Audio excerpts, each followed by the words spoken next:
Good evening everyone. आज की class होगी माइग्रेंट का जो इशू है कोरोना वायरस प्रॉब्लम से रिलेटेड, जो भी करंट अफेयर्स में काफ़ी आ रहा है, और साथ ही हम एग्रीकल्चर वाला जो सीरीज़ है उसको कंटिन्यू करेंगे। ठीक है, थैंक यू।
चलिए अब क्लास को शुरू करते हैं। तो हम पढ़ेंगे, शुरुआत करेंगे जो कोरोना वायरस में जो हमारा माइग्रेंट का इशू चल रहा है उससे रिलेटेड। माइग्रेशन इकोनॉमिक्स का बहुत इंपॉर्टेंट टॉपिक है और काफ़ी बड़ा टॉपिक है, तो हम डिटेल में लेंगे बाद में। आज हम पढ़ेंगे जो कोरोना वायरस में लॉकडाउन करना पड़ा है देश को, कांटेक्ट रोकने के लिए, सोशल डिस्टेंसिंग मेंटेन करने के लिए, और कम्युनिटी ट्रांसमिशन स्टेज जो हमने पढ़ा था उसको रोकने के लिए। तो उसके वजह से माइग्रेंट पॉपुलेशन जो है इंडिया में उसमें प्रॉब्लम आया है। ठीक है, तो आज हम ब्रीफ में डिस्कशन करेंगे। जो हमारा आज का करंट अफेयर का टॉपिक होगा वो माइग्रेंट प्रॉब्लम होगा। तो पहले तो ये बताइए कि माइग्रेशन होता क्या है। ठीक है, माइग्रेशन होता है काम की तलाश में या बेहतर लिविंग कंडीशन की तलाश में। अगर आप एक शहर से दूसरे शहर जाते हैं या अपने जो ओरिजिनल प्लेस ऑफ हैबिटेशन उसको छोड़ के कहीं और जा रहे हैं, तो वो माइग्रेशन कहलाएगा। मतलब दो तरीके से आप इसको समझ सकते हैं। पहला तो ये है कि उसको रोजगार की तलाश हो सकती है, इंसान को बेहतर जिंदगी की तलाश हो सकती है, उसके लिए वो अपना यूजुअल प्लेस ऑफ हैबिटेशन है उसको छोड़ के जा रहा है। तो वो तो अपने देश में भी माइग्रेट कर सकता है, जिले गांव को छोड़ के जिले के हेडक्वार्टर में जा सकता है, या फिर राज्य के राजधानी में जा सकता है, या किसी मेट्रो स्टेशन में जा सकता है, या किसी इंडस्ट्रियल टाउन में जा सकता है, या फिर इंटरनेशनल माइग्रेशन भी कर सकता है। ठीक है, तो ये होता है माइग्रेशन। अब क्या केवल मजबूरी से माइग्रेशन होती है या बाई चॉइस भी लोग माइग्रेट करते हैं? हाँ या ना में जवाब दीजिए। इससे हमको समझ में आएगा, प्रॉब्लम का जो कोर है वो समझ में आएगा। तो आप लोग ये बताइए मुझे कि क्या सिर्फ मजबूरी में माइग्रेशन होती है या बाई चॉइस भी माइग्रेशन होता है?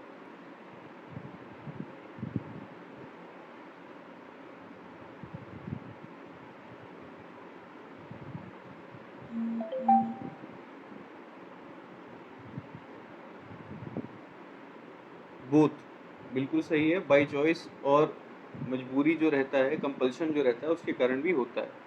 तो बाई चॉइस वाले यूजुअली जो होते हैं,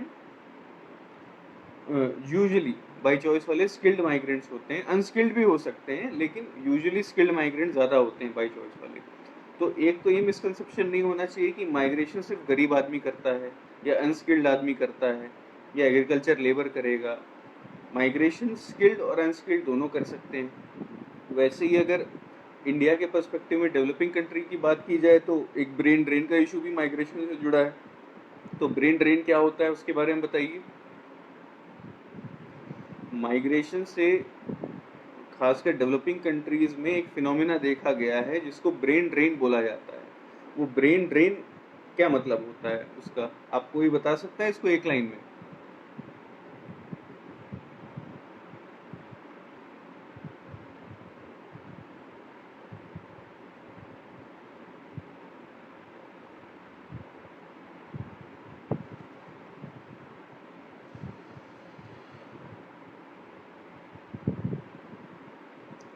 ब्रेन ड्रेन से क्या मतलब, और खासकर ये डेवलपिंग कंट्री के पर्सपेक्टिव में और स्किल्ड लेबर के पर्सपेक्टिव में बोला जाता है। हाँ, रजत का आंसर आ गया है। जब टैलेंटेड लोग होते हैं, जो स्किल्ड लोग होते हैं, वो अपने कंट्री को छोड़ के दूसरे कंट्री में बेटर अपॉर्चुनिटीज के लिए जाते हैं। साकेत का एग्जाम्पल आया है इंडिया से साइंटिस्ट का अमेरिका जाना, बिल्कुल ये एक एग्जाम्पल है ब्रेन ड्रेन का। ये खुद ब्रेन ड्रेन नहीं है, ऐसे बहुत सारे हैं कि हमारे यहाँ डॉक्टर जो हैं वो दूसरे देश में जाके, डेवलप कंट्री में जाके प्रैक्टिस करते हैं। यूजुअली ब्रेन ड्रेन होता है डेवलपिंग से डेवलप्ड कंट्री के लिए, ये पर्सपेक्टिव में देखते हैं। इसको ड्रेन क्यों बोलेंगे, क्योंकि जिस स्किल की ज़रूरत थी एक डेवलपिंग कंट्री को डेवलप बनाने के लिए, वो स्किल माइग्रेट कर रहा है for looking for better opportunity, अच्छी अपॉर्चुनिटी देने के लिए वो माइग्रेट कर रहा है। चलिए, अभी तो इससे जुड़े कुछ डेवलपमेंट हुए थे ब्रेन ड्रेन से रिलेटेड, जो यूएस ने अनाउंस किए थे, वो क्या है आप बता सकते हैं? हम ओवरऑल एक पिक्चर देख रहे हैं और फाइनली हम बात करेंगे माइग्रेंट क्राइसिस जो हम फेस कर रहे हैं और उसके पॉसिबल सॉल्यूशन क्या हो सकता है उसके लिए। तो आप बताइए, यूएस ने अभी 2 मेजर अनाउंस किए हैं जिसका रिलेशन हमारी कंट्री से है, हमारे ब्रेन ड्रेन से रिलेटेड है। वो क्या है? अभी सब अखबार पढ़ रहे होंगे या न्यूज़ देख रहे होंगे, या एटलीस्ट आप लोग ब्रीफ देख लिया करो, जो आजकल हाईलाइट आता है दिन भर का, वो देख लिया करो। उसमें ये तो न्यूज़ आया होगा, बताइए क्या है। मैंने ये भी बता दिया कि यूएस ने अनाउंस किया है, अभी हाल फिलहाल में अनाउंस किया है, मतलब 1 हफ्ते के अंतराल में अनाउंस किया है।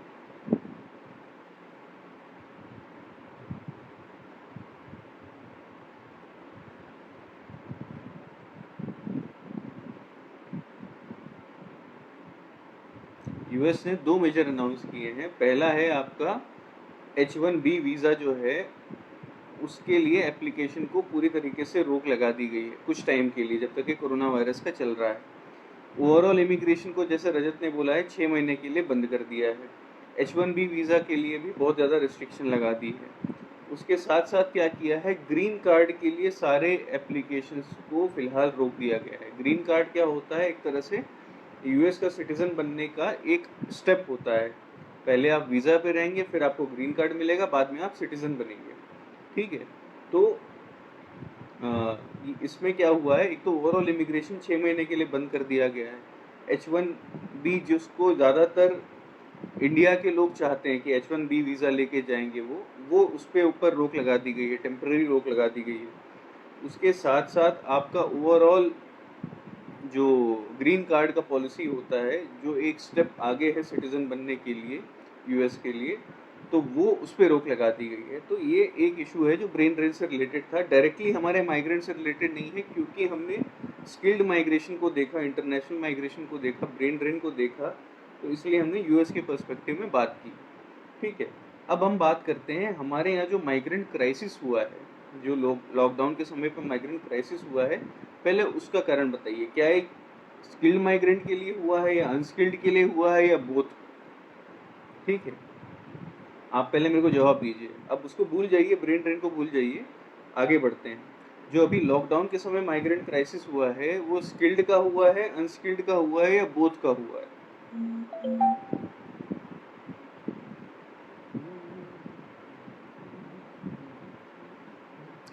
जल्दी जल्दी बताइए, एग्रीकल्चर भी शुरू करना है इसके बाद।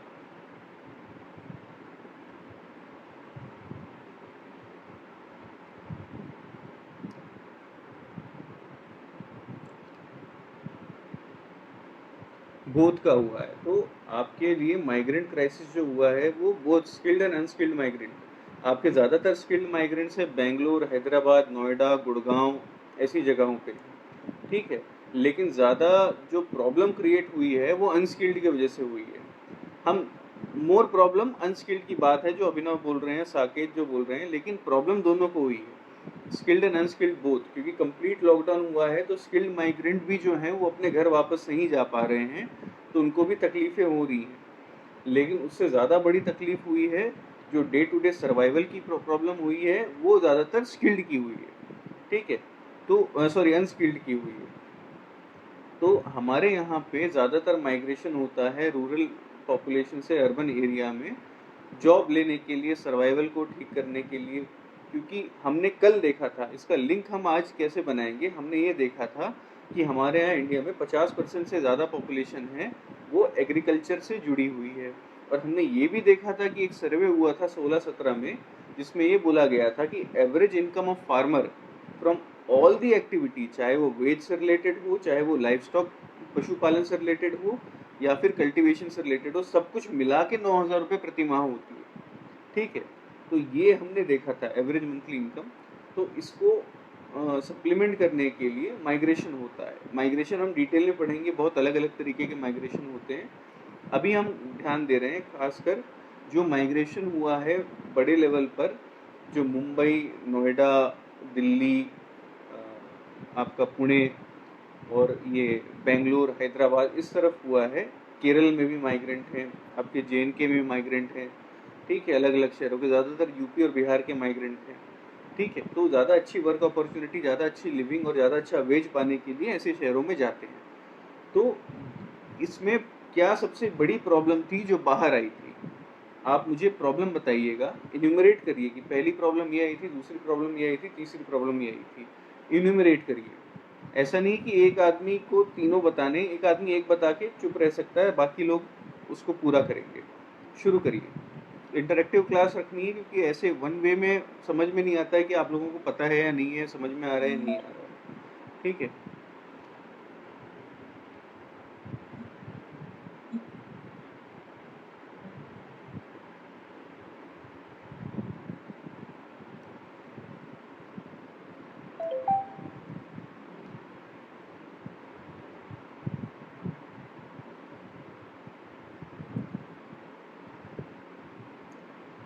ज़्यादातर हमारे यहाँ जो वर्कर्स हैं, अनस्किल्ड वर्कर हैं, वो आपके डेली वेज अर्नर होते हैं। ठीक है, तो जितना वो कमाते दिन का, उनका उनका लगभग खर्च हो जाता है और थोड़ा सा पैसा बचता है घर भेजने के लिए। जब डेली का काम मिलना बंद हो जाएगा तो डेली का पैसा मिलना बंद हो जाएगा, डेली का पैसा मिलना बंद हो जाएगा तो डे टू डे सर्वाइवल का भी इम्पैक्ट होगा। तो जैसे रजत ने बताया है, डेली वेजर्स हैं, बिल्कुल सही पकड़ा है। और उसने पहले वो जवाब दे दिया था कि बूथ एंड मीट का सर्वाइवल प्रॉब्लम आ रहा था। उसके बाद ट्रांसपोर्टेशन का प्रॉब्लम आ रहा था कि आपको अगर शहर में खाना नहीं मिल रहा है, क्योंकि शहर में उनको जानने वाला कोई नहीं है, लेकिन गांव की एक सहूलियत ये होती है कि गांव में आपको खाने और इसमें रहने में कोई तकलीफ नहीं होगी, क्योंकि उनका घर होगा और उनके पास राशन तो होगा ही होगा। और गांव अपने आप में एक लिविंग कम्युनिटी होती है जो एक दूसरे की हेल्प करती है, तो राशन की कमी कभी नहीं होने वाली थी। तो ये चीज़ों को याद रखते हुए माइग्रेंट्स जो थे अपने गांव जाना चाह रहे थे, अपने घर जाना चाह रहे थे, पैतृक जगह जहाँ पे भी है वहाँ जाना चाह रहे थे। उनको सर्वाइवल के साथ साथ दूसरी क्या प्रॉब्लम आई कि ट्रांसपोर्ट अवेलेबल नहीं हुआ, क्योंकि लॉकडाउन में ट्रांसपोर्ट का इशू हो गया। ये तो आपने माइग्रेंट की तरफ से प्रॉब्लम बता दी। और उसके अलावा जब ये जा नहीं पा रहे थे तो फिर स्टेट्स को प्रॉब्लम होना शुरू हुआ। तो वो क्या प्रॉब्लम था? अब स्टेट के पर्सपेक्टिव से आप प्रॉब्लम बताइए। हमेशा प्रॉब्लम्स को या कोई भी आंसर आप देते हैं उसको बाइफरकेट या ट्राइफरकेट करके देखा करिए, किस किस पर्सपेक्टिव से आप क्या क्या आंसर दे सकते हैं। तो आपने जो प्रॉब्लम बताई वो माइग्रेंट के पर्सपेक्टिव से प्रॉब्लम थी। अब बताइए स्टेट के पर्सपेक्टिव से क्या प्रॉब्लम?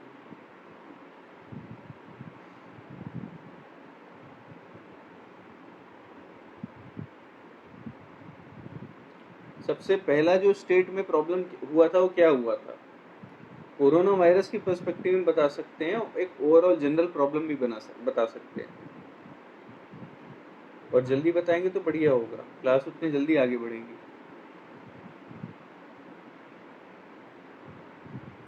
लॉ एंड ऑर्डर से ज़्यादा देखिए गैदर करने में वो कोई हुड़दंग मचा नहीं रहते, बहुत कम जगह उन्हें वायलेंट प्रोटेस्ट तो कहीं नहीं हुए, तो लॉ एंड ऑर्डर इसको नहीं बोलेंगे। सबसे पहला जो प्रॉब्लम हुआ था वो ये हुआ था कि हम उस समय पे सोशल डिस्टेंसिंग करना चाह रहे थे। तो लॉ एंड ऑर्डर की बजाय उसको आप बोलेंगे health risk during the corona crisis. ठीक है, तो हेल्थ रिस्क आ गया था क्योंकि गैदरिंग शुरू हो गई थी, एक जगह उनको जाना था तो कहीं स्टेशन पे जमा हो रहे थे, कभी बस अड्डे पे जमा हो रहे थे, तो सोशल डिस्टेंसिंग नहीं फॉलो हो पा रहा था। ठीक है, फिर उसके सृजन का आंसर आया है कि money to sustain these people. ठीक है, इसके पहले आप बोलेंगे कि आपके यहाँ पे माइग्रेंट की रजिस्ट्री प्रॉपरली मेंटेन नहीं थी, तो आपको पता नहीं था कि कितने लोगों को आपको सस्टेन करना है। उसके साथ साथ आपको ये प्रॉब्लम थी कि आपके यहाँ ईयर मार्क्ड जगह नहीं थी जहाँ पे आप इनको शेल्टर प्रोवाइड कर सकें। शेल्टर प्रोवाइड करना है मतलब ऐसी जगह जैसे कम्युनिटी सेंटर हो गए, शादी का घर हो गया, स्कूल हो गए जो अभी बंद पड़े थे लॉकडाउन में, कॉलेजेस की बिल्डिंग हो गई वो खाली पड़े थे, या स्टेडियम हो गया, वहाँ शेल्टर बनाया जा सकता था। तो वो तुरंत तुरंत उनको करना पड़ गया। तो पहला प्रॉब्लम था इनका कि कोई डेटा नहीं था माइग्रेंट से रिलेटेड रेडिली अवेलेबल। दूसरा ये था कि शेल्टर देने की प्रॉब्लम आई। फिर फूड की प्रॉब्लम आई कि इनको खाना देना पड़ेगा, क्योंकि आपने सारे के सारे जो बाकी रोड साइड ईटरी थी वो बंद कर दिए थे, जो सस्ता स्रोत था इनके लिए खाने के लिए। ठीक है, एक और प्रॉब्लम ये आई कि मैं बार बार क्यों माइग्रेंट डेटा की बात कर रहा हूँ, क्योंकि सरकार ने जो पैकेज अनाउंस किया है वो लाभार्थी को ही मिलेगा जो एक्चुअली में जिसके पास कार्ड है उसको मिलेगा, या जिसके पास अकाउंट है जनधन का और जो रजिस्टर्ड है उसको मिलेगा। अब माइग्रेंट होते रजिस्टर्ड अपने गृह जिले में है या गृह राज्य में है, लेकिन काम करने वो दूसरे राज्य में आते हैं, तो उनको राशन किसके तहत दिया जाए वो एक प्रॉब्लम आ रही थी। तो ये बहुत बड़ी प्रॉब्लम थी कि रजिस्टर्ड कहीं पे हैं और काम कहीं पे कर रहे हैं, तो चाहे वो राशन देने की बात हो, चाहे वो सहायता राशि देने की बात हो, क्या उनके पास जनधन अकाउंट प्रॉपर्ली मेंटेन्ड है या नहीं है, क्या कोई डेटाबेस मेंटेन है या नहीं है जिसमें उनका बैंक अकाउंट लिंक्ड है या नहीं है। तो ये प्रॉब्लम सारी थी। ठीक है, तो ये स्टेट के पर्सपेक्टिव से हमने प्रॉब्लम देखी और माइग्रेंट के पर्सपेक्टिव से प्रॉब्लम देखी। हमने हेल्थ के पर्सपेक्टिव से भी प्रॉब्लम देखी कि सोशल डिस्टेंसिंग को प्रॉपर्ली फॉलो नहीं किया, जो कि इस समय बहुत ज़रूरी था।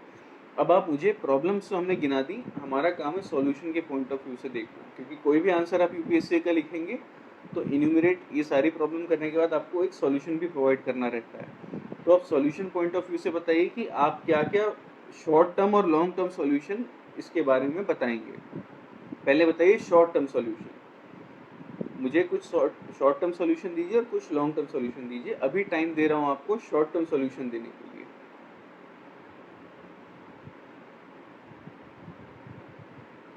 माइग्रेंट क्राइसिस जो भी उत्पन्न हुई है उसका शॉर्ट टर्म सॉल्यूशन दीजिए और लॉन्ग टर्म सॉल्यूशन दीजिए।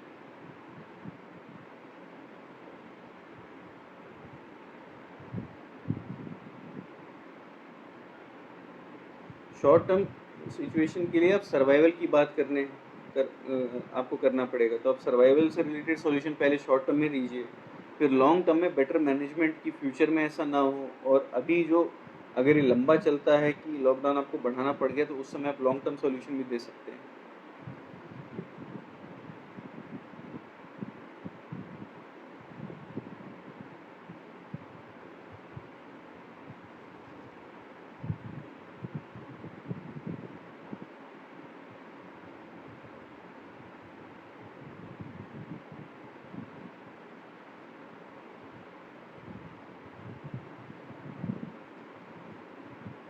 बताइए, शॉर्ट टर्म सॉल्यूशन बताइएगा।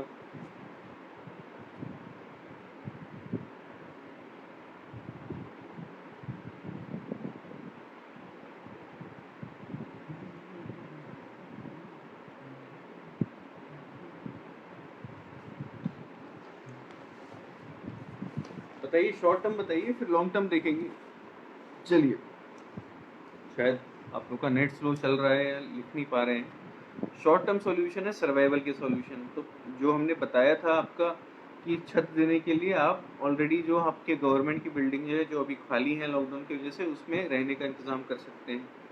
और फूड के लिए आप उनको इमीडिएट बेसिस पे कम्युनिटी किचन चला सकते हैं, क्योंकि राशन देने का सॉल्यूशन जो है वो काम नहीं आएगा, क्योंकि मैक्सिमम माइग्रेंट अपना एरिया छोड़ चुके होते हैं, वो राजधानी में ही वेट कर रहे होते हैं। तो सूखा राशन देने का उतना फ़ायदा नहीं होता है। जो सूखा राशन ले सकते हैं उनको वो देना चाहिए, और जो नहीं दे सकते उसके लिए लॉन्ग टर्म सॉल्यूशन है कि हर एरिया में कम्युनिटी किचन, जो किचन आपकी कम्युनिटी चलाएगी, जिसमें गवर्नमेंट भी इन्वॉल्व होगी, जिसमें आपके सिविल सोसाइटी जैसे एनजीओ वगैरह हैं वो इन्वॉल्व होंगे। ठीक है, तो ऐसे इंतज़ाम करना इसका शॉर्ट टर्म सॉल्यूशन है। ठीक है, तो एक तो आपका सर्वाइवल नीड पूरा हो गया। अब लॉन्ग टर्म सॉल्यूशन आप बताइएगा। ठीक है,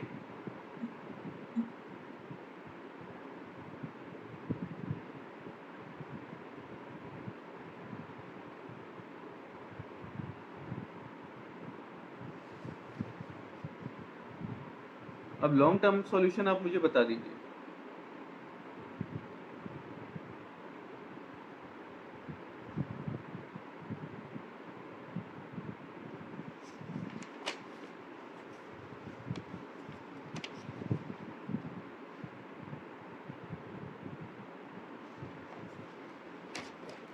चलिए, लॉन्ग टर्म सॉल्यूशन सबसे पहला क्या है, आगे जाके हर स्टेट को क्या करना चाहिए, एक माइग्रेंट का रजिस्टर मेंटेन करना चाहिए, जो कि आपका हेल्प करेगा। अगर आप उसको आधार से लिंक कर देंगे तो आपको हेल्प करेगा एक माइग्रेंट को आइडेंटिफाई करना और ट्रेस करना अपने एरिया में। तो आपको रियल टाइम पे पता रहेगा कि कौन सा माइग्रेंट कहाँ पे रह रहा है। ठीक है, तो आपको एक्चुअली पता रहेगा कि आपकी माइग्रेंट की स्ट्रेंथ कितनी है। अगर उसी रजिस्टर को अपग्रेड करके ये बता दिया जाए कि टोटल उनमें क्या क्या स्किल अवेलेबल है, स्किल्ड और अनस्किल्ड का आप बाइफर्केशन कर देंगे, तो ये आपके लिए रेडीमेड रजिस्ट्री रहेगी for getting any work done. तो एक तरह से आपका ये रजिस्टर रेडी रहेगा, ना सिर्फ ऐसे क्राइसिस के टाइम पे, बल्कि जब आपको कोई काम करवाना है तो आपके पास एक ऐसा रजिस्टर अवेलेबल है जिससे आप स्किल्ड और अनस्किल्ड वर्कर दोनों को टैप कर सकते हैं, यूज़ कर सकते हैं स्टेट्स के काम करने के लिए, या नॉन स्टेट एक्टर जैसे प्राइवेट पार्टी है उनको भी ये सुविधा उपलब्ध कराई जा सकती है। तो माइग्रेंट रजिस्टर बनाने की बात चल रही है, कुछ स्टेट ऑलरेडी बना रहे हैं, जैसे यूपी में इसके ऊपर काम चल रहा है और काफ़ी हद तक मेंटेन भी हो रहा है। साथ ही साथ जो आपका केरल है वो भी इस चीज़ को मेंटेन करके चल रहा है।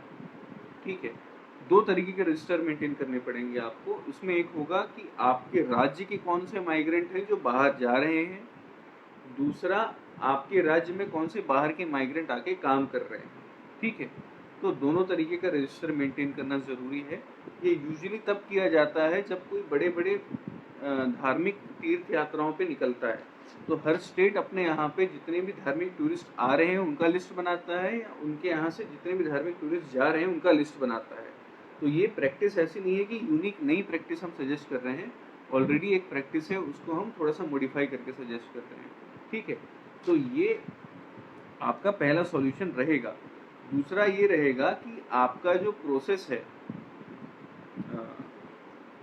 फूड डिस्ट्रीब्यूशन का या पीडीएस सिस्टम का, उसको आपको यूनिवर्सल बनाने की ज़रूरत है, जिसमें भले ही वो किसी और स्टेट में रजिस्टर्ड हो, उसका जो राशन कार्ड हो, भले ही वो स्टेट के अंतर्गत उसको राशन ना मिले, लेकिन सेंटर की स्कीम के तहत उसको राशन लेने की छूट मिल जाए, ऐसा एक कार्ड बनाना भी ज़रूरी है।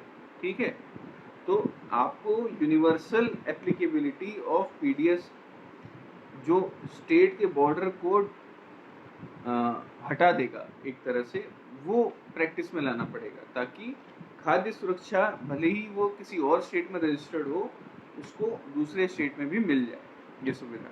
ठीक है, तो ये आप प्रावधान आपको करना पड़ेगा। ऑलरेडी एक प्रावधान हमारे वर्कर्स के लिए एक लाया गया था, जिसको बोलते हैं यूनिवर्सल पीएफ अकाउंट का, प्रोविडेंट फंड अकाउंट था, उसका यूनिवर्सलाइजेशन किया है। तो सेम आपका जो पीडीएस के कार्ड होते हैं उसका भी यूनिवर्सल सॉल्यूशन प्रोवाइड करना ज़रूरी है। ठीक है, तो ये हमने माइग्रेंट क्राइसिस के बारे में पढ़ा है। बेसिक हमने माइग्रेशन की थ्योरी पढ़ी, उसके बाद हमने ब्रेन ड्रेन का देखा, उसके बाद जो यूएस में डेवलपमेंट हुई है, जो हमारे देश में होने वाले आउटवर्ड एमिग्रेशन को इम्पैक्ट करती हैं, उसको हमने देखा है। एमिग्रेशन और इमिग्रेशन, ई और आई का फर्क होता है। एमिग्रेशन जो ई वाला होता है उसका मतलब होता है कि कोई बाहर जा रहा है, माइग्रेंट हमारे देश के नागरिक किसी और देश में जा रहे हैं, उसको एमिग्रेशन बोलेंगे, ई वाला, EMMIGRATION। और कोई हमारे देश में आ रहा है बाहर के देश का नागरिक, उसको बोलेंगे इमिग्रेशन, IMMI वाला। ठीक है, तो दो चीज़ें होती हैं। तो ये चीज़ें हमने देखी। उसके बाद हमने जो कोविड क्राइसिस जो हमारे यहाँ वहाँ हुआ, लॉकडाउन के कारण जो तकलीफ़ें हुई हैं, उसके बारे में पढ़ा।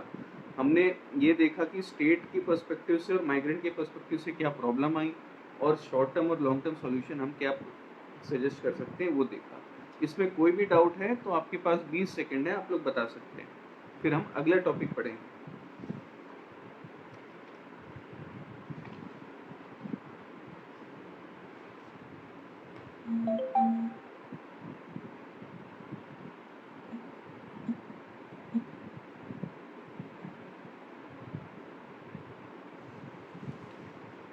कोई डाउट अगर नहीं है तो हम आगे बढ़ेंगे। आज का टॉपिक हमारा एपीएमसी एक्ट है, जो अभी फिर न्यूज़ में आया था। सेंटर ने सारे स्टेट्स को मॉडल एपीएमसी एक्ट इम्प्लीमेंट करने के लिए बोला था इस कोरोना वायरस क्राइसिस के टाइम पे, इसीलिए हम एपीएमसी एक्ट से शुरुआत करेंगे।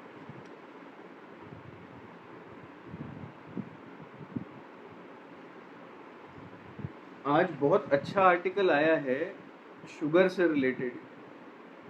अभी तो डाउट का टाइम चल रहा है, आपका 5-7 सेकेंड आपके पास बचे हुए हैं। अगर डाउट नहीं है तो हम आगे बढ़ेंगे। शुगर हमारा एक अलग से टॉपिक रहने वाला है, फिर भी मैं आपको हिंट कर रहा हूँ कि अभी कुछ डेवलपमेंट हुआ है शुगर को लेके बहुत बड़ा। कल एक ने बोला था एफआरपी के बारे में, एफआरपी अलग टॉपिक है, शुगर के साथ हम एफआरपी को भी कवर करेंगे, ठीक है। तो आज एक बहुत इम्पोर्टेंट आर्टिकल आया था जिसमें शुगर केन ने लेकिन शुगर को लेके एक प्रॉब्लम डिस्कस की थी। और अभी जो आपका अमेरिका में WTI प्राइस है, जो कच्चे तेल का दाम है, वो माइनस में चले गया है और उसके कारण वर्ल्ड के शुगर का प्राइस को भी इम्पैक्ट पड़ा है। तो वो क्या इम्पैक्ट है कि WTI प्राइसेस से हमारे विश्व में शुगर की प्राइसेस को क्या इम्पैक्ट पड़ा है, उससे हमारे देश में क्या इम्पैक्ट पड़ेगा, एशिया के देशों में क्या इम्पैक्ट पड़ेगा, उसको आप आज पढ़ के बताएंगे। ये आपका होमवर्क है कि WTI का जो क्रूड ऑयल का प्राइस है जो अमेरिका में है वो माइनस में चले गया है। फ्यूचर का जो प्राइस है वो माइनस में चले गया है। फ्यूचर के जो कॉन्ट्रैक्ट हमने पढ़े थे ना, फ्यूचर्स एंड ऑप्शंस, वो मई का जो कॉन्ट्रैक्ट था वो निगेटिव में चले गया है। ये टॉपिक हम डिटेल में कवर करेंगे, लेकिन उसके कारण शुगर का प्राइस ऑल ओवर वर्ल्ड वो भी इम्पैक्ट होने लगा है, ठीक है। तो वो इम्पैक्ट होने लगा है, तो उसका आप मुझे बताइएगा कि क्या लिंक है इन दोनों चीज़ का। ये आपका आज का होमवर्क है, ठीक है।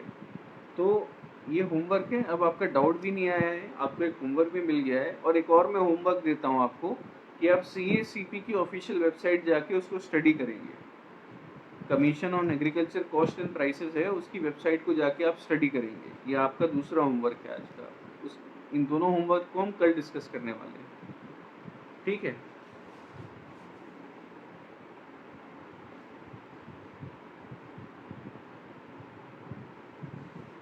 तो दो होमवर्क है आपके। पहला है कि WTI क्रूड ऑयल का प्राइस जो नेगेटिव में गया है उससे ग्लोबल शुगर प्राइस को क्या इम्पैक्ट पड़ा है। और दूसरा आपका CACP की जो वेबसाइट है, ऑफिशियल वेबसाइट है, उसको जाके आप स्टडी करेंगे, ठीक है। दोनों को हम डिस्कस करेंगे। तो अब हम आते हैं APMC में। तो APMC है क्या?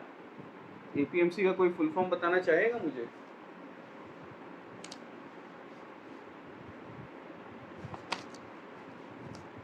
बताइए APMC का फुल फॉर्म क्या है?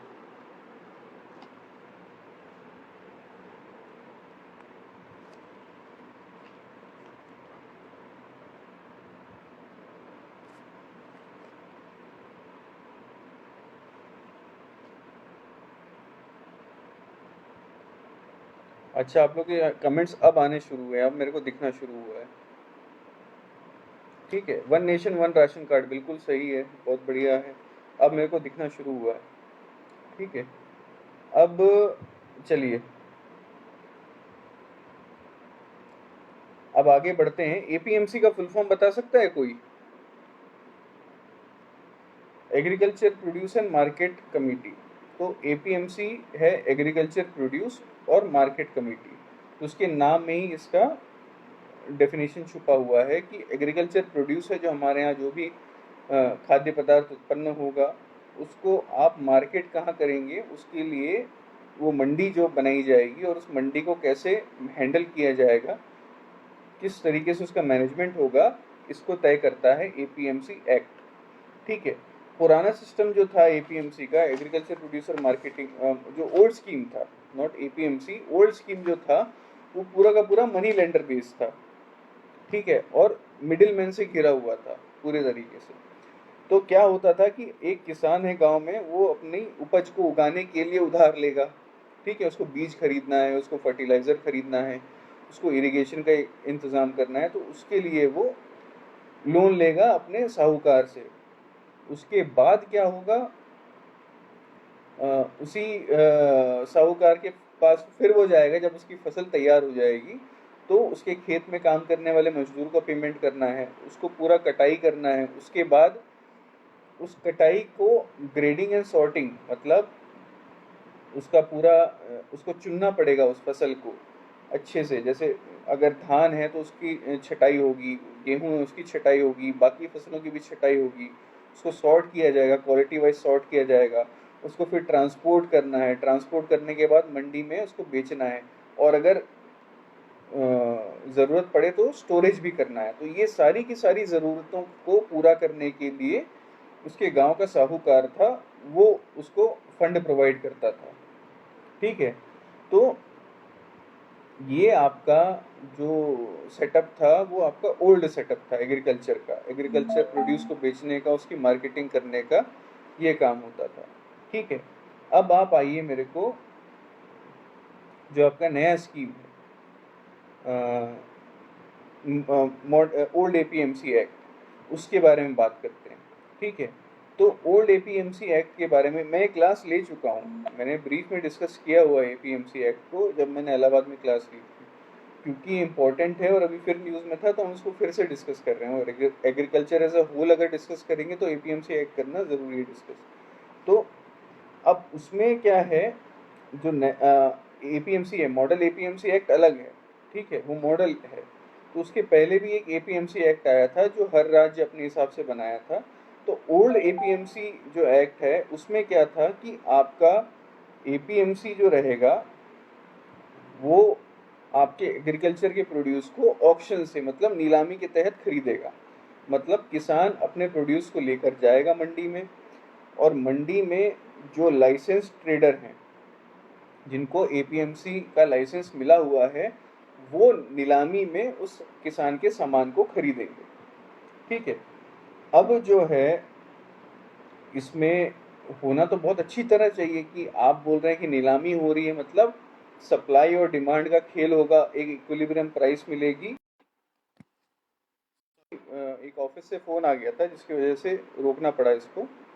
ठीक है। तो हम पढ़ रहे हैं एपीएमसी के बारे में। तो ओल्ड एपीएमसी जो एक्ट है, मॉडल को हम लास्ट में डिस्कस करेंगे। ओल्ड एपीएमसी जो आपका एक्ट है उसमें क्या प्रॉब्लम, उसमें क्या होता था कि जो आपके लाइसेंस ट्रेडर हैं वो एपीएमसी एक्ट की मंडी में किसान का सामान खरीदेंगे।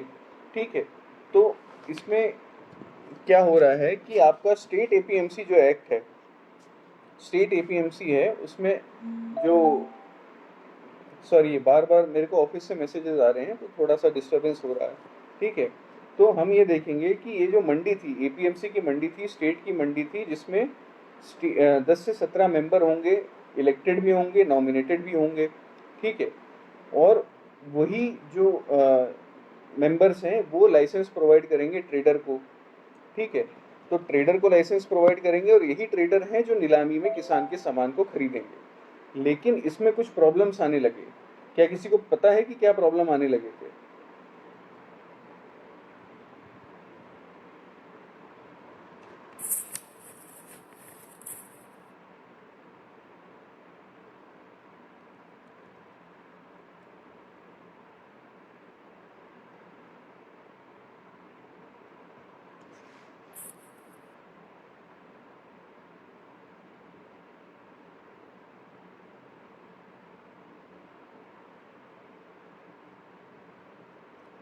इस एपीएमसी जो पुराना एक्ट था, एपीएमसी का एक्ट था, उसमें भी किसानों को प्रॉब्लम आने लगी थी। वो क्या प्रॉब्लम आने लगा था? एक तो हमने इनको प्रोवाइड किया।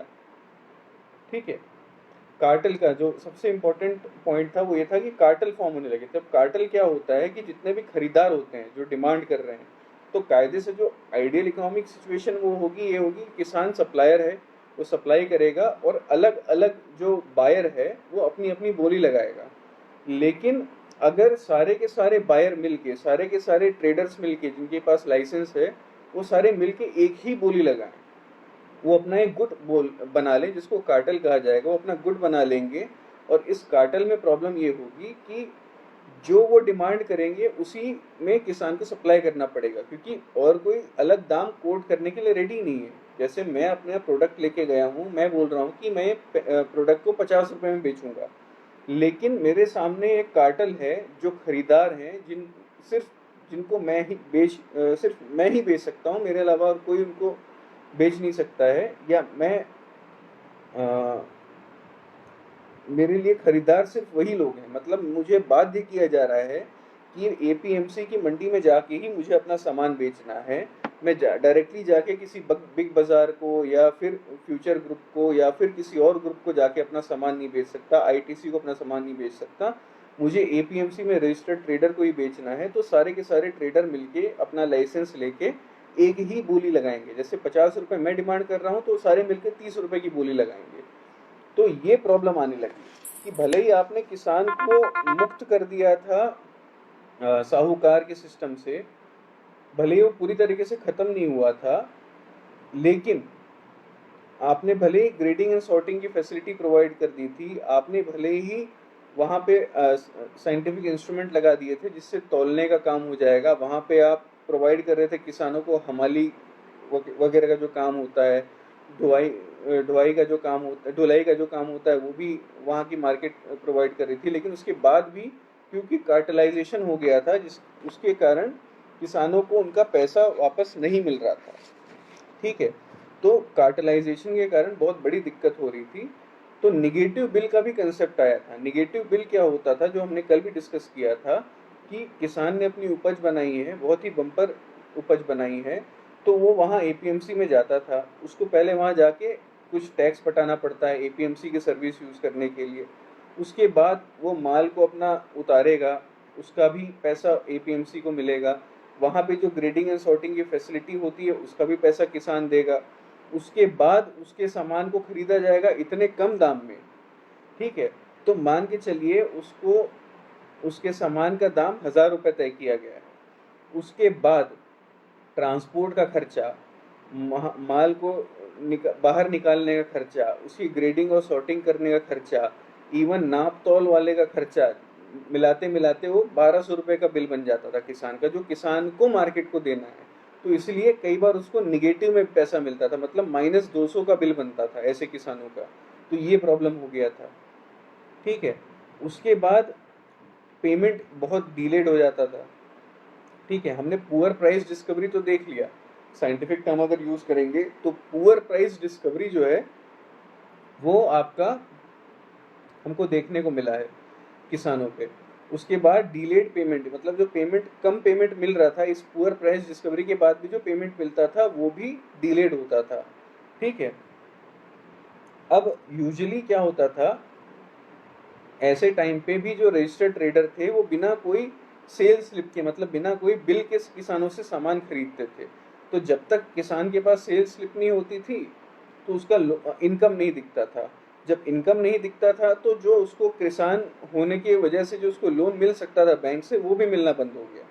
क्योंकि आपको बैंक के पास जाने के लिए अपनी एक मूलभूत इनकम दिखानी पड़ती है, उसके बाद ही बैंक आपको लोन देता है। लेकिन क्योंकि कई ऐसे ट्रेडर थे जो टैक्स चोरी करने के लिए, जो मंडी को टैक्स ना देना पड़े वो बचाने के लिए, बिना सेल के रसीद के किसान से सामान खरीदने लगे, जिसकी वजह से किसान और प्रॉब्लम में फंस गया। क्योंकि भले ही वो थोड़ा सा मंडी का टैक्स बचा पा रहा था, लेकिन उस चक्कर में उसकी इनकम जो है वो नहीं दिख रही थी, जो ऑफिशियल इनकम है वो नहीं दिख रही थी, जिसके कारण वो हो गया था कि उनका जो प्रॉब्लम था इसका, लोन लेने का प्रॉब्लम, जो फिर से उसको फिर साहूकार के पास जाना पड़ता था, क्योंकि बैंक उसको लोन नहीं दे रही थी। क्योंकि आरबीआई ने स्कीम तो बनाई हुई थी प्रायोरिटी सेक्टर लैंडिंग की, लीड बैंक स्कीम की, जो हमने पढ़ा था आरबीआई को पढ़ते समय, लेकिन उस स्कीम का फायदा किसान नहीं उठा पा रहा था क्योंकि सेल स्लिप नहीं देते थे मंडी का टैक्स बचाने के लिए। ठीक है, अब कमीशन से भी बचाना चाह रहे थे कि हमने देखा था कि पुराना जो स्कीम था उसमें आपका सूदखोर था और दूसरे साथ ही साथ कमीशन एजेंट भी थे। लेकिन यहाँ पे कमीशन की प्रॉब्लम सॉल्व नहीं हुई, बल्कि डबल कमीशन देना पड़ता था। मतलब आपका मंडी दो तरीके से कमीशन लेता था, जो सामान बेच रहा है मतलब किसान, उससे भी कमीशन लेगा, और जो सामान मतलब जो लाइसेंस ट्रेडर है खरीद रहा है जो सामान, उससे भी कमीशन लेगा, टैक्स लेगा। तो इसी टैक्स को बचाने के लिए फिर वो रास्ता निकाला गया कि सेल स्लिप नहीं दी जाएगी किसानों को। ठीक है, तो ये डबल कमीशन का काम आने लगा। ठीक है, ई ऑप्शन की फैसिलिटी नहीं थी कि ऑनलाइन आपको ऑप्शन से सामान मिल जाएगा। तो केवल जो लाइसेंस ट्रेडर हैं, जो रजिस्टर्ड ट्रेडर हैं, वही इसमें आ पाएंगे, इस मंडी में आके सामान खरीद पाएंगे। ठीक है, इसमें कोई डाउट है तो आप पूछिए, नहीं तो हम आगे बढ़ेंगे।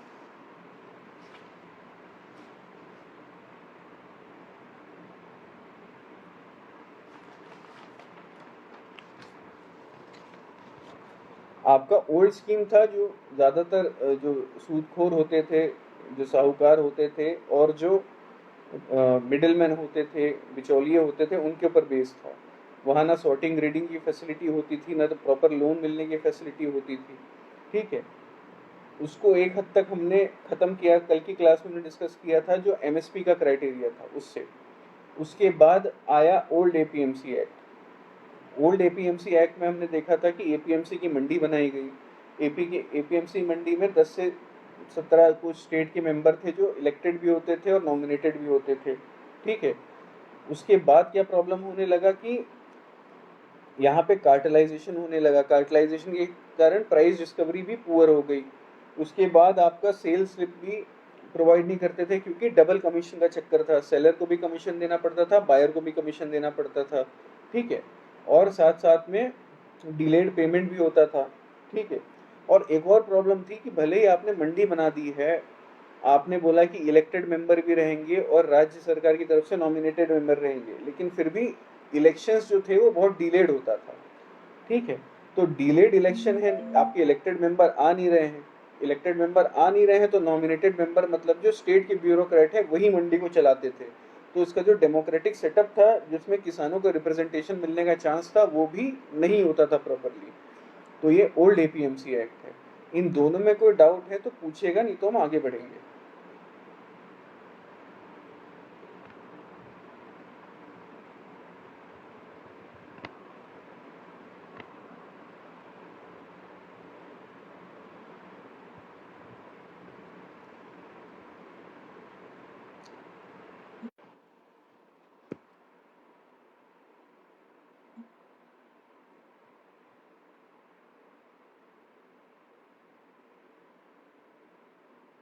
राशिद ने बहुत अच्छी तरीके से समराइज किया है ओल्ड एपीएमसी एक्ट को।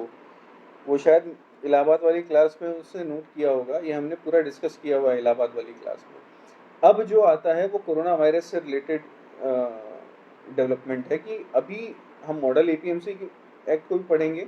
और उस समय उसमें ये भी बोला गया है कि सेंटर ने ये रिकमेंड किया था कि कोरोना वायरस का टाइम है जब स्टेट को मॉडल एपीएमसी एक्ट लागू कर देना चाहिए, ताकि मंडी में किसानों को नुकसान ना हो। जो ओल्ड एपीएमसी एक्ट है उसको हटा के एक मॉडल एपीएमसी एक्ट का प्रावधान लाया गया था, जो सेंटर ने बनाया। क्योंकि स्टेट का सब्जेक्ट होता है एग्रीकल्चर, इसीलिए हर स्टेट में ने उसको इनेक्ट नहीं किया है।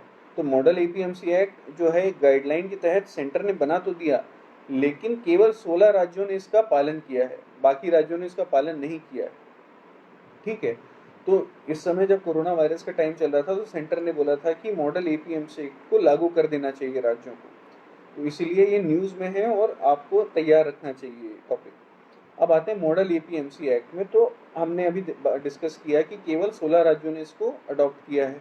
ठीक है, उसके बाद हमने ये देखा है कि पहले क्या होता था कि जो ट्रेडर है, वहाँ पर लाइसेंस ट्रेडर है, केवल वही जो है वो आपको आपका सामान खरीदने के लिए एलिजिबल होता था। लेकिन ऐसा नहीं, यहाँ पे किसान को भी डायरेक्टली मंडी में आके बेचने की ज़रूरत नहीं है सामान को, और साथ ही साथ ई ऑप्शन की फैसिलिटी भी दी गई। ठीक है, तो क्या है कि किसान बाध्य था पहले कि एपीएमसी मंडी में जाके उसको सामान बेचना है। अब ये क्या है, अब मॉडल एपीएमसी क्या एक्ट क्या कहता है कि किसान को एपीएमसी मंडी में जाकर सामान बेचने की कोई बाध्यता नहीं है। लेकिन अगर वो मंडी में आके अपना सामान नहीं बेचना चाहता है, तो वो एपीएमसी मंडी के इलेक्शन में नहीं खड़ा हो पाएगा। सिर्फ ये क्राइटेरिया डाल दिया है। मतलब किसान अब चाहे तो एपीएमसी एक्ट मंडी में जाके अपना सामान बेच सकता है, और ये करने पर उसको एलिजिबिलिटी मिल जाएगी एपीएमसी मंडी के इलेक्शन में खड़े होने के लिए। अगर वो ऐसा नहीं करता है तो भी वो बाहर अपना सामान बेच सकता है डायरेक्टली। चेन, जो बड़ी बड़ी सप्लाई चेन है, उनको बेच सकता है, जो बड़े बड़े सुपर मार्केट हैं उनको डायरेक्टली बेच सकता है, ठीक है। तो फूड प्रोसेसिंग इंडस्ट्री है, और ये आपके जो एक्सपोर्टर हैं वो डायरेक्टली आपका किसान से सामान खरीद सकते हैं, ठीक है। अब प्राइवेट मार्केट जो है, जो प्राइवेट प्लेयर है, प्राइवेट मार्केट है, वो भी आके डायरेक्टली परचेज कर सकते हैं किसान से सामान को, तो ये आपका बेहतर प्राइस का डिस्कवरी दिलाएगा, और साथ साथ जो कार्टेलाइजेशन का प्रॉब्लम था उसको भी खत्म करेगा, ठीक है। उसके साथ साथ आपका कॉन्ट्रैक्ट फार्मिंग को भी रेगुलेट किया है कि आईटीसी चाहे तो किसानों से डायरेक्टली सौदा कर सकता है, उनको बीज प्रोवाइड करेगा, खाद प्रोवाइड करेगा, पैसा प्रोवाइड करेगा, लेकिन आपको वही उगाना पड़ेगा जो आईटीसी चाह रहा है। तो उसके फायदे भी हैं, नुकसान भी है। नुकसान हम पहले भी देख चुके हैं, जो ईस्ट इंडिया कंपनी के समय पे नुकसान हुआ था वही नुकसान अभी भी वैलिड रहेगा, ठीक है। उसके बाद कोल्ड स्टोरेज की फैसिलिटी प्रोवाइड की जाएगी, पैकिंग हाउसेस की फैसिलिटी प्रोवाइड की जाएगी, बारदाने में या प्लास्टिक के शीट में आपका सामान पैक किया जाएगा, ठीक है। कमीशन एजेंट्स को पूरी तरीके से हटा दिया गया है, ठीक है। और जो स्टेट की जो वो है ग्रेडिंग का जो होता था ना कि आपका खाद जो गेहूं है वो किस ग्रेड का है, उसको सॉर्ट करना, अच्छे ग्रेड गेहूं वाले किसान को ज़्यादा दाम मिले, एवरेज वाले को एवरेज दाम मिले, कम वाले को कम दाम मिले, तो इसलिए इसको स्टैंडर्डाइज किया गया है, ठीक है। जो आपका ब्यूरो बनाया गया है स्टैंडर्डाइजेशन के लिए, जो स्टेट एग्रीकल्चर ब्यूरो जो है वो इसको देखेगा, मार्केटिंग स्टैंडर्ड को देखेगा और ग्रेडिंग एंड सॉर्टिंग को देखेगा। तो ये काम जो है ग्रेडिंग एंड सॉर्टिंग का वो स्टेट का ब्यूरो करेगा, ठीक है।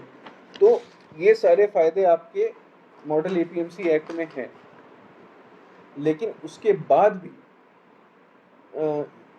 इसको केवल 16 राज्यों ने अप्लाई किया है अपने राज्य में। इसके साथ साथ और कुछ नेगेटिव पॉइंट हैं जो मैंने डिस्कस किए थे इलाहाबाद के क्लास में, तो मैं चाहूँगा पुराने स्टूडेंट अगर याद है उनको तो वो लिखें, 20 सेकंड का टाइम है, आप लिखिए कि इस मॉडल एपीएमसी एक्ट में भी कुछ प्रॉब्लम्स हैं, वो क्या है।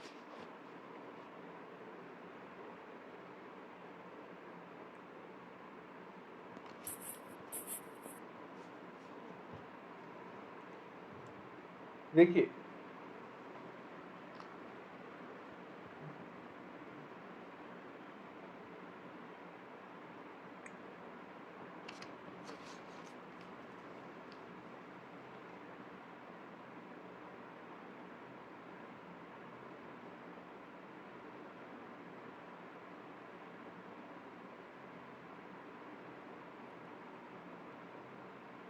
मॉडल एपीएमसी में क्या प्रॉब्लम आया है, पहला तो है कि सारे राज्यों ने इसको इम्प्लीमेंट नहीं किया है, तो सबसे बड़ी प्रॉब्लम तो ये है, क्योंकि एग्रीकल्चर स्टेट सब्जेक्ट है तो उसकी वजह से हाथ बंधे होते हैं सेंटर के।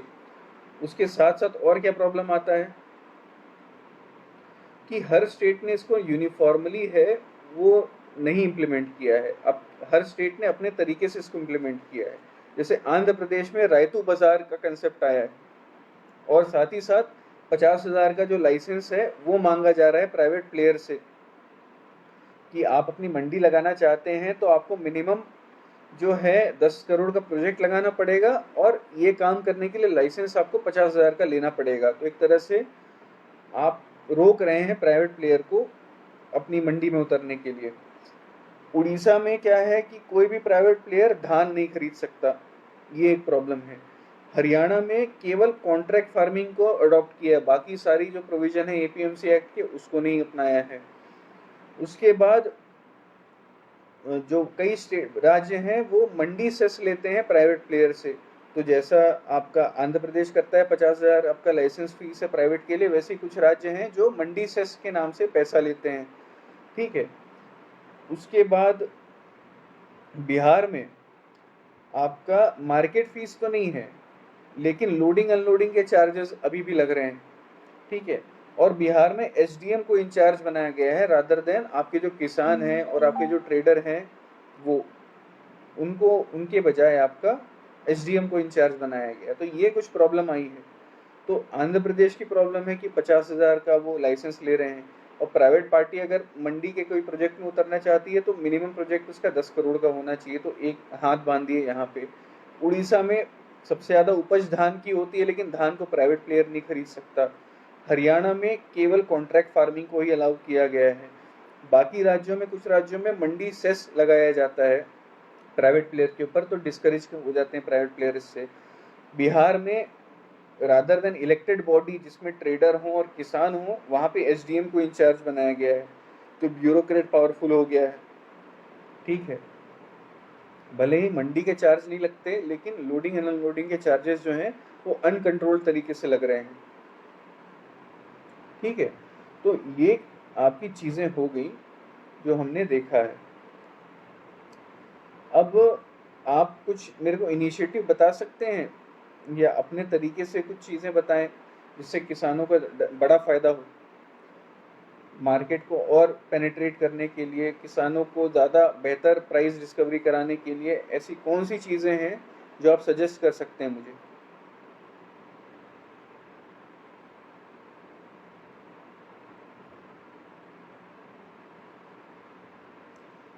कृषि आलोक का डाउट है कि राज्य का विषय संघ कानून बनाया है लेकिन संघ कानून को इम्प्लीमेंट नहीं करवा सकता है। ठीक है, तो इसीलिए मॉडल एपीएमसी एक्ट संघ ने बनाया है लेकिन उसका इम्प्लीमेंट करने का काम राज्य का है और उसको हर राज्य अपने तरीके से इम्प्लीमेंट कर रहा है। ठीक है, अब आपका जैसे कई जगह पे ई नाम आया है, ऋषभ का एक आया है, उसके बाद आपका ई चौपाल, किसी ने सुना है? आईटीसी का वो था, इनिशिएटिव था ई चौपाल।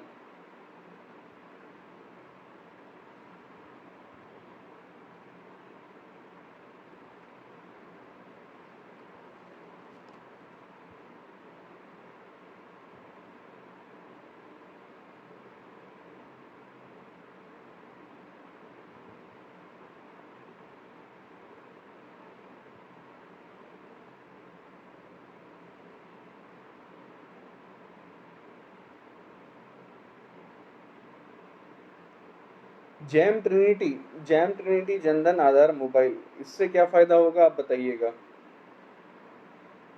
देखिए, सॉइल हेल्थ कार्ड जो है वो किसानी को करेगा, वो एपीएमसी को इम्पैक्ट नहीं करेगा।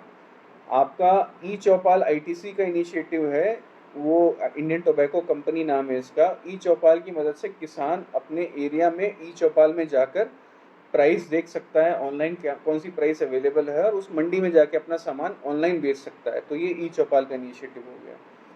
ठीक है, सॉइल हेल्थ कार्ड का कोई इम्पैक्ट नहीं आएगा। अब बताइए मेरे को, जैम ट्रिनिटी बार बार आ रहा है, जैम ट्रिनिटी से एपीएमसी को क्या फायदा होगा या किसान को क्या फायदा होगा? जैम ट्रिनिटी है जनधन आधार और मोबाइल।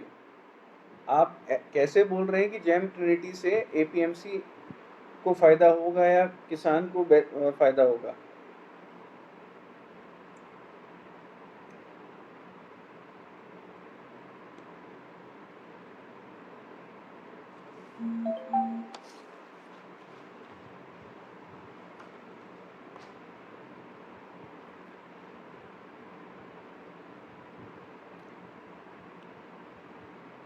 मेगा फूड पार्क बहुत बढ़िया है कि mega food park food processing को आप लिंक कर दीजिए कि फूड प्रोसेसर डायरेक्टली खरीद सकें। ठीक है, एमएसपी का इम्प्लीमेंटेशन इफेक्टिवली कर दिया जाए, लेकिन एमएसपी जो है वो सरकार खरीदने के लिए रेडी है उस प्राइस पे, उसको आप गाइडलाइन की तरह यूज कर सकते हैं, और लेकिन केवल लिमिटेड इम्पैक्ट है। 23 क्रॉप ही हैं जो एमएसपी के तहत रेगुलेट होंगे, उसके ज़्यादा तो कर नहीं सकते।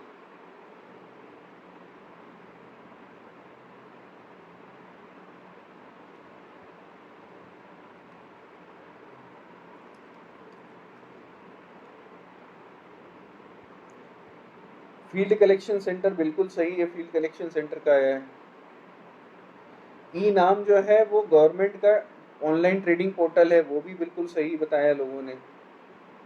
पैन इंडिया लेवल पर जो एपीएमसी आपकी मंडी है उसका नेटवर्क तैयार किया गया है, और इलेक्ट्रॉनिक ट्रेडिंग पोर्टल है जिसको बोला जाता है ई नाम। मेगा फूड पार्क है, उसका हेल्प करके आप डायरेक्टली किसानों से सामान खरीद लेंगे तो बेटर प्राइस डिस्कवरी होगी, वो भी सही है। मल्टी मोडल कोल्ड स्टोरेज है, वो भी सही बात है। कोल्ड स्टोरेज हो गया या नॉर्मल स्टोरेज हो गया। कोल्ड स्टोरेज आपका ज़्यादा पेरिशेबल प्रोडक्ट के लिए यूज़ होता है, उसके साथ आप बोलिए कि टोटल स्टोरेज फैसिलिटी, ठीक है, ताकि कोल्ड स्टोरेज केवल आपका जो हॉर्टिकल्चर का प्रोडक्ट है, आपका जो बागवानी के प्रोडक्ट हैं, सब्जियां हैं, उसके लिए काम आता है, फल के काम आता है। लेकिन नॉर्मल जो आपके प्रोड्यूस हैं, जो ज़्यादातर दाल हो गया, गेहूं हो गया, धान हो गया और चावल हो गया, उसके लिए काम आएगा। ठीक है, तो ये सारी चीज़ें हो सकती हैं।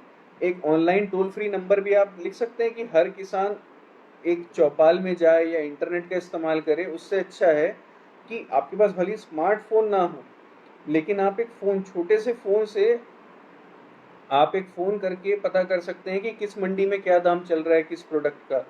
ताकि टोल फ्री नंबर में ही आपको एक ऑपरेटर फ़ोन करके बता देगा कि इस आपका जो जैसे टमाटर है उसका इस राज्य में ये दाम मिल रहा है, इस राज्य की मंडी में ये दाम मिल रहा है।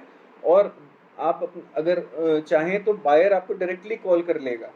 जैसे हरियाणा में टमाटर के दाम ज़्यादा मिल रहे हैं यूपी के किसान को, तो आप ये ऑप्शन भी रख सकते हैं टोल फ्री नंबर में कि आपको बायर सीधे फ़ोन करे आपका सामान खरीदने के लिए।